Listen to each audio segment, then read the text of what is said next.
देखना question number 14। Question number 14 में चित्र दिया गया है। देख रहे हैं प्रश्न में इस तरह से चित्र बना है। इस चित्र में देखना ये एक प्लेट है, ये दूसरी प्लेट है। ये प्लेट धन आवेशित है और ये प्लेट ऋण आवेशित है। यहाँ पर तीन कण है, ये कण एक है, ये कण दो है, ये कण तीन है। कण एक इस तरह से गया ऊपर की ओर, यहाँ विक्षेपित हो गया।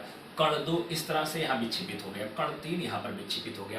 प्रश्न ऐसा कह रहे हैं जो कण एक दो और तीन है, जो कण एक दो और तीन, इन कणों पर आवेश का मान हमको बताना, मतलब किस प्रकार का आवेश होगा ये बताना है। तो आप लोग जानते हैं धन आवेश ऋण आवेश की ओर आकर्षित होता है और ऋण आवेश धन आवेश की ओर आकर्षित होता है। मतलब असमान आवेशों में आकर्षण होता है और समान आवेशों में अपाकर्षण होता है। तो यहाँ पर देखना जो पहला कण है ये किसकी ओर झुका है?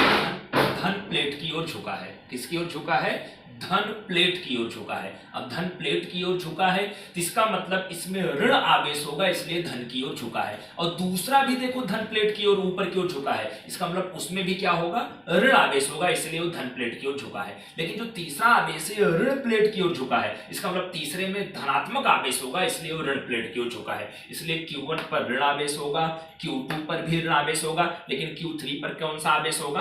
धन आवेश होगा। अब इसमें और भी हमको बताना है निम्नलिखित में से किस कण के लिए आवेश और द्रव्यमान का अनुपात सबसे अधिक होगा।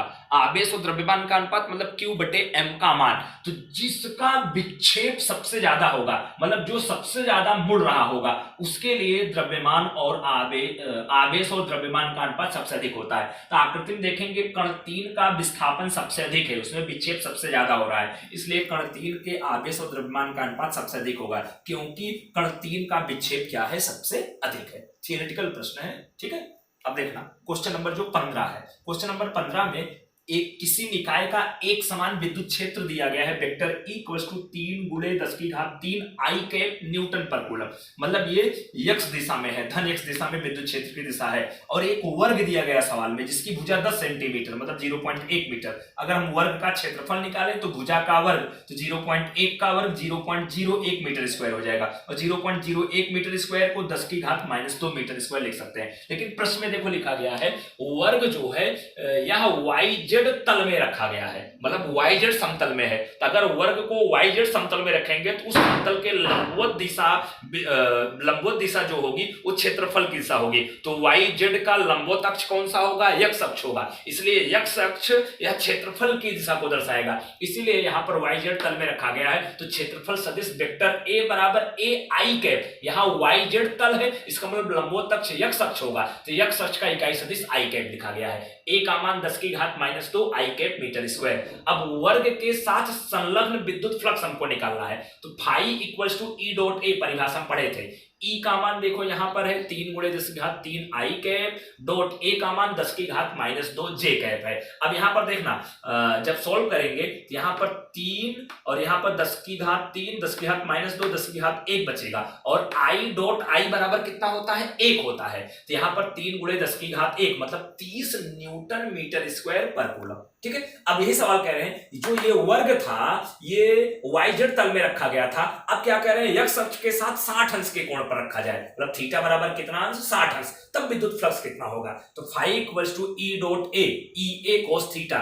E का मान सिर्फ मान रखना 3 × 10⁻³ और A का मान खाली 10⁻² और cos 60 थीटा के स्थान पे 60 लिख दिया। तो यहाँ हल करेंगे तो 3 × 10⁻1 cos 60 का 1/2, यहाँ पर ये 10 हो जाएगा, 10 × 30/2 मतलब 15 न्यूटन मीटर स्क्वायर पर कूलम होगा, ठीक है। प्रश्न नंबर जो 16 है, प्रश्न नंबर जो 16 है उपरोक्त कह रहे हैं प्रश्न नंबर 15 में जो वर्ग लिया गया है, वर्ग के स्थान पर अगर घन लिया जाए, 20 सेंटीमीटर भुजा वाला घन लिया जाए और यह घन निर्देशांक जो तल है के समांतर रखा जाए, जो घन के फलक हो और निर्देशांक तल के क्या हो? समांतर हो, तब चुंबकीय फ्लक्स विद्युत फ्लक्स का मान कितना होगा ये निकालना होगा। जब घन का जो फलक है यह निर्देशांक तलों के अगर समांतर होता है तो उस परिस्थिति में विद्युत क्षेत्र और क्षेत्रफल सदिश एक एक दूसरे के क्या होते हैं, लंबवत होते हैं, मतलब ई और ए के बीच का कोण 90 अंश होता है, तो थीटा बराबर 90 अंश, तो phi equals to E dot A, मतलब ई ए कोस थीटा, ई ए कोस 90 का मान 0 होता है, इसलिए गुजरने वाला कुल फ्लक्स यहाँ पर क्या आएगा,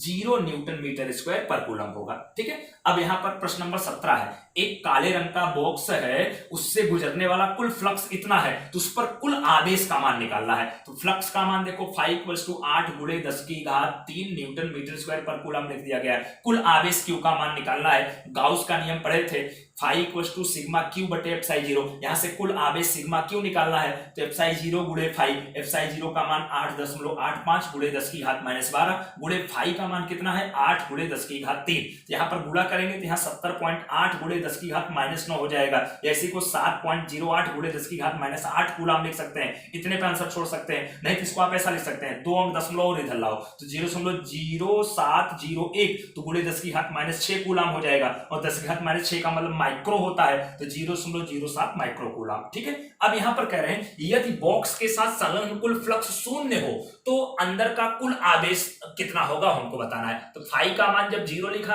तो phi equals to sigma q बटे एप्साई 0, गाउस के नियम से सिग्मा क्यू बराबर फाई गुणे एप्साई 0, यहां पर कुल आवेश 0 कूलम, मतलब अंदर का कुल आवेश शून्य होगा, सिग्मा क्यू मतलब सभी आवेशों का जोड़ 0 होगा। मतलब क्या हुआ कि अगर अंदर आवेश होगा, तो धन आवेश और ऋण आवेश एक समान मान के होंगे। जैसे मान लिया अंदर 5 कूलम प्लस का और 5 कूलम माइनस का, 5 प्लस का 5, तो सिग्मा क्यू बराबर क्या गिना जाएगा, 0 गिना जाएगा। मतलब क्या हुआ, अगर अंदर आवेश है तो जितने मान का धन आवेश है उतने ही मान का ऋण आवेश है, इसलिए लिखा गया है नेट आवेश 0 है, लेकिन बॉक्स में धन आवेश और ऋण आवेश का मान क्या है, एक समान है। ओके।